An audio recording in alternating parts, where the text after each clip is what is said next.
Hello, Shy Guitar people. So today I am going to be doing a book review as you guys voted on that, and I promised that I would upload it today.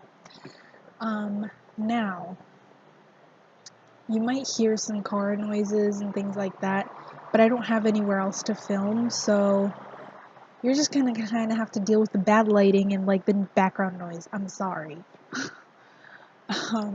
But yeah, so let's dive into this fun book review that I'm about to tell you guys about and review and things like that.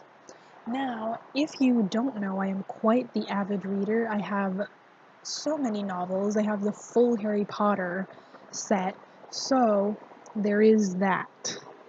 Um, but yeah, let's just dive right in. So, the first novel is Joyland by Stephen King. Looks like this. And this is it's quite a good book. I'm not gonna lie. So, Joyland is about a boy who gets his heart broken and he goes off to a summer job in like this supposedly haunted carnival. So, he meets this boy who is handicapped and he like learns a lot from this boy. This little boy who is almost dying is so mature, and he like works the summer job, tries to forget about this girl who like broke his heart, and then at the end he finds out like the truth about how the girl died, and it was really shocking. Like it was the person that you least expect it to be. But yeah, all in all, it's quite a good book. And my final rating for this one is 4.5. Because while it is Stephen King, I don't know, I'm just really feeling the 4.5 rating. So, the next book is also by Stephen King. It's called Mr. Mercedes. Looks like this. And his beautiful face is on the back. Mr. Mercedes is about people who are standing in line at a job center. They're trying to find jobs and all of that. And suddenly, a Mercedes-Benz comes and runs into them and then revs back and runs into them again. And then they try to find the killer. The killer even like taunts the police with this letter saying, "Oh, I got away with it, blah blah blah." And they are trying to find out who the killer is. And it's eerie and it's suspenseful, and all in all, just it's really good. It leaves you hanging on the edge of your seat, like what is going to happen next. So this one I rate a 5 out of 5 because it was so good. The next one is Darkly Dreaming Dexter. Now this one, like Mr. Mercedes, I forgot to mention, Mr. Mercedes is actually like it comes in 3 parts. Mr. Mercedes is the first one, and there are 2 more. And Darkly Dreaming Dexter is the first of 8 books. Now, as a whole, I felt like 1 through 4 was actually really good. Like it was detailed. We got to see into the mind of Dexter, who is a killer, which is really interesting. However, I felt like 5 through 8 was it seemed kind of stretched out, I'm not gonna lie. I wasn't really a fan of 5 through 8, but 1 through 4 was really good. So, Darkly Dreaming Dexter, the first one, is kind of like an introduction into Dexter, his backstory, how he knew, like, he was a killer, what happened to him as a child, like that kind of thing. And in the first one, there is a series of murders, and he gets to help his sister, who is a cop, with these murders. Like, he will not help with the murders, but like help to solve them. And these series of murders, like, they fascinate Dexter. He sees them as artistic in a way, and he is torn between finding the killer and helping his adopted sister. and his adoptive sister later on gets kidnapped by the killer, and we find out that the killer is actually somebody closer to Dexter than we thought. And it was quite interesting to get to see into the mind of Dexter. Since he is a killer, I think this take on it was quite interesting because you don't often get to see that. I mean, maybe you do, I don't know, but like to me, it was just really interesting to get to hear everything from Dexter's point of view, like as a killer. So this one I rate 4 out of 5 because it was good. It was pretty good. So the next one, I took the cover off because it was getting really slippery, is this. Don't Let Go by Harlan Coben. But I love Harlan Coben, really. I found one of his translated novels. It was a Mickey Bolitar novel translated into Thai, and I loved it. And so Don't Let Go is about a group of teenagers that died near a military base. And one of them goes missing, and the other one is actually like kind of mentally unstable. He's kind of out of it.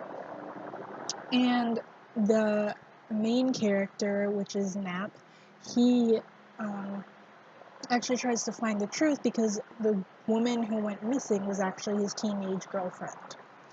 And then once like the other kid named Hank, I think that's his name, is found hanging from a tree, he starts to investigate like what happened all those years ago, why his twin brother died, why his girlfriend went missing, why Hank was found like hanging from a tree. And people start to tell him, don't look into this, you should just leave this alone. He even like goes to interview government personnel, and even he is like, I'm not talking about this, leave me alone. Really, it's this whole thing about like a government cover-up, which is so interesting because it happens more often than you'd think. And then once he finally finds out like what happened, it's the person that you would least expect it to be. And it was so interesting. Like once he thought like as I was reading it, once I thought I had the killer in mind or the person like behind this whole thing, it wasn't even that person. Like the people who were suspicious ended up totally not being the person behind everything. So yeah, it's another book that just leaves you just wondering what's going to happen next, and it takes you by surprise. Like Harlan Coben is a really good author. I love him so much. And yesterday I was just reading The Outsider by Stephen King, and he mentioned Harlan Coben in that novel. I was fangirling so much, and then I messaged my mom about it, and she's like, oh yeah, Stephen King is a fan of Harlan Coben. I'm like, two writers that I like each other. Oh my god. Like, yeah. It was fangirl central for me.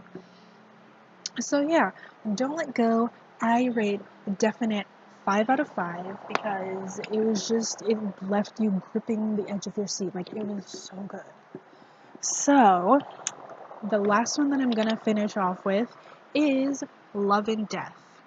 Now, your girl loves true crime, okay? Like, I love true crime. It's so interesting.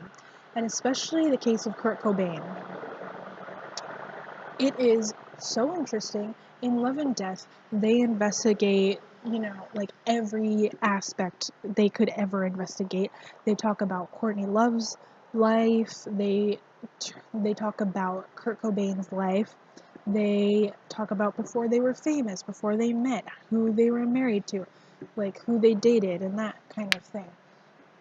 And they go to investigate Kurt's hometown and people who knew him. They investigate. They write about like the the they write about the evidence that they already have. They write about what the police did on the day that he committed suicide, and they talk about like plausible theories in what actually happened, and they even talk to um, Tom Grant, the PI that was hired by Courtney Love to investigate Kurt Cobain's disappearance when he went missing. And again, like, this is such an interesting case because there's no, like, the evidence shows that there's no way that he could have committed suicide. Like, it just isn't possible. Especially with, like, how he was holding the gun and, like, all of that kind of thing. So yeah, this like, it's so good because it's so interesting and it's true crime. Like, I love true crime so much. So this is a definite 5 out of 5 because the way they wrote it and the way they just investigated everything and wrote about everything, like, in detail, is just so good. So yeah, definite 5 out of 5. If you are a fan of true crime or a fan of Nirvana, definite recommendation right there. So yeah, this was my little book review. If you want more book reviews, please tell me, so that I know to do more. I definitely have over 20 books, probably. Um, so yeah, tell me if you want more of this, and I will see you next week with another video. I love you guys very, very much. Thank you for watching my videos and liking and subscribing. Make sure to give this video a like if you enjoyed it, and subscribe if you would like more videos from me. Bye guys, rock on. Shut up and sit down.